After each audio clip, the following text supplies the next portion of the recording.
Абайдың 32-ші қара сөзі. Егер дін көңілің өзге нәрседе болса, білім ғылымды бірақ соған себеп қана қылмақ үшін үйренесің. Ондай білімге көңіліңнің мейірімі асырап алған шешеңнің мейірімі секілді болады.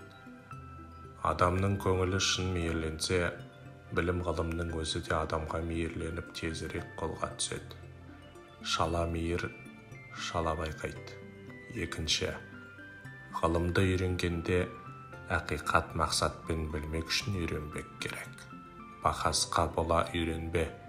Азырақ бақас көңіліңді пысықтандырмақ үшін залалда емес. Көбірек бақас адамды түземек түгілі бұзады. Оның себебі әрбір бақасшыл адам хақты шығармақ үшін ғана бақас қылмайды, жеңбек үшін бақас қылады. Ондай бақас хушшілікті зорайтады. Адамшылықты зорайтпайды, бәлкім азайтады. Және мақсаты ғылымдағы мақсат болмайды. Адам баласын шатастырып, жалған сөзге жеңдірмекші болады. Мұндай қиял өзі де бұзықтарда болады. Жүзі тура жолдағыларды шатастырушы кісі бір қисық жолдағы кісіні түзеткен кісіден садаға кетсін.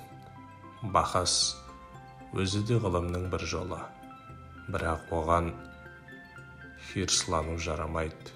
Егер хирсланса, өз сөзіншіл, ұрурлық, мақтаншақтық, хуздікшілік бойын жеңсе, ондай адам бойына қорлық келетұғын өтіріктен де, өсектен де, ұрып төбелесуден де қашық болмайды.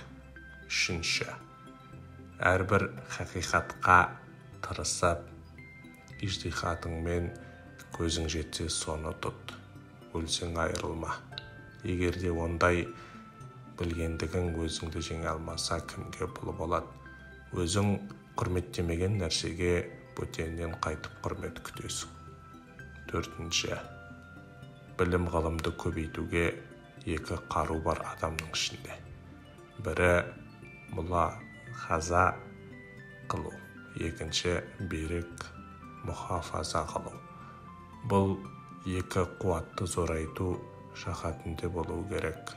Бұлар зораймай ғылым зораймайды.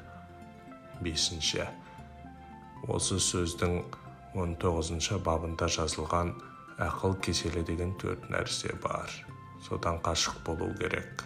Соның ішінде уайымсыз салғырттық деген бір нәрсе бар. Зинхар, жаным соған бек сақ бол.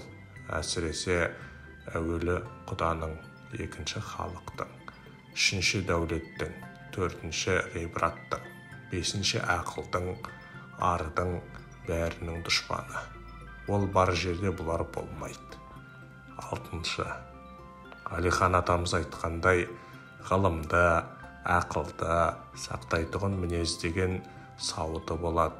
Сол мінез бұзылмарсын. Көрсе қызарлықпен, жеңілдікпен, я біреудің орынсыз сөзіне, я бір кез келген қызыққа шайқалып қала берсең, мінездің беріктігі бұзылады. Онан соң оқып үйреніп те пайда жоқ, қоярға орны жоқ болған соң оларды қайда сақтайсың? Қылам дегенін қыларлық, тұрам дегенін тұрарлық мінезде азғырылмайтын ақылды, арды сақтарлық беріктігі қайраты бар болсын. Бұл беріктік бір ақыл, ар үшін болсын.